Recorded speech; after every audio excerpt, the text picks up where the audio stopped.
In this video, I'm going to show you how to create a portal to another world. So here we are on the Photoshop opening page. We're going to click on a new file.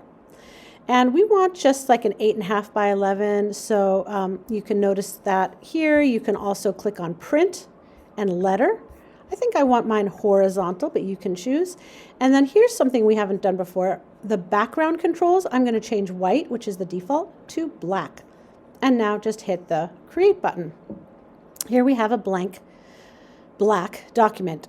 Now we want to create a rectangle or a circle, your choice, and really any shape selection that you want. So you're going to use one of the marquee tools, rectangle or elliptical, and you want to draw this fairly large on your document. This is where your portal is going to be.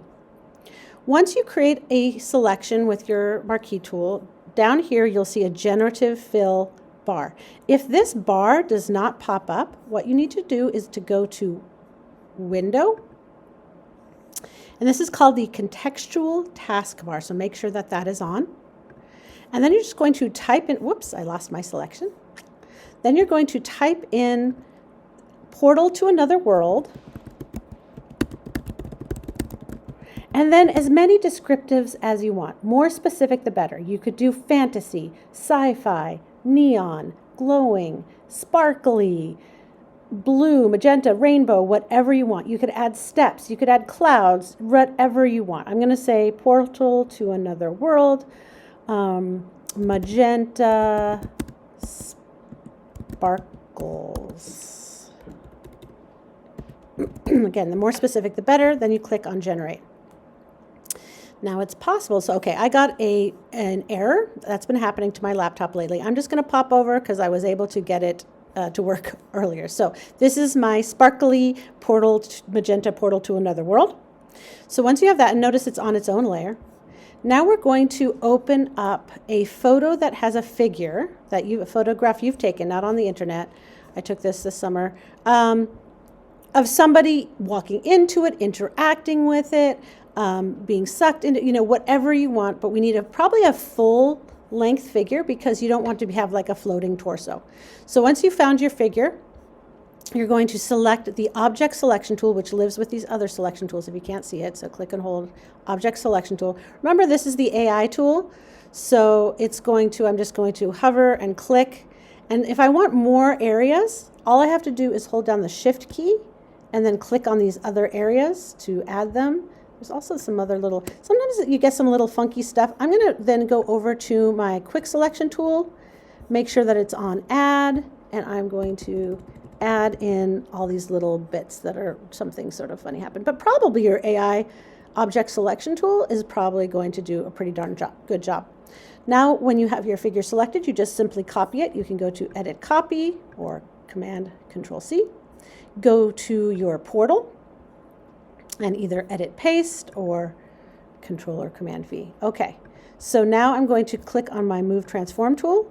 I can move the figure around. I can rotate the figure. I can scale the figure. You can decide what you want to do with your figure. And then I'm going to click on done or the check mark. Now she's kind of dim. I think I might want to add like a glow to her to make her look more like she's going into the portal, or she's also kind of dark. I'm going to make her a little bit lighter. Now, if we want to make an adjustment just to the figure and not the other layers, you need to go to the adjustment layer. On the Mac, I'm going to hold down the Option key and click on Brightness Contrast. On a PC, what you need to do is you're going to click over here and click on Create Clipping Mask. Now see what happens? This little arrow appears and it's just showing that this brightness contrast is going to just affect the layer below it. I'm going to bring up the brightness. See how she looks much more kind of in the same light. I'm going to go back to my figure layer and I'm going to click on this effects button and I'm going to do an outer glow. Now you do not have to do the outer glow for yours. This is just for me because I have sort of a sparkly glowy thing, okay? So you see how I now have a bit of a glow on that. Another option you could do, make sure you're on the figure layer and go to Filter Liquify. That will allow me to make sure I'm on the little smudgy tool, we want the tool to not be that big, but you can decide. And I'm just going to click and drag, and I'm going to imagine that the portal is like sucking in the figure, however you want that to look, and then click OK. And see now how she looks like she's sort of going in there. The other thing you can do, you could go to Edit, Transform, Warp. That's also an appropriate one to, you can play around with, so that could look sort of twisting, however you want that figure to look like it's going into the portal. You could change click on done. That looks really crazy. I'm going to go back a couple ones because it looks kind of funny. You can add filter, stylize. There's a swirl thing in here. Let's see, where is it? Distort. You could do a ripple. That might be kind of fun.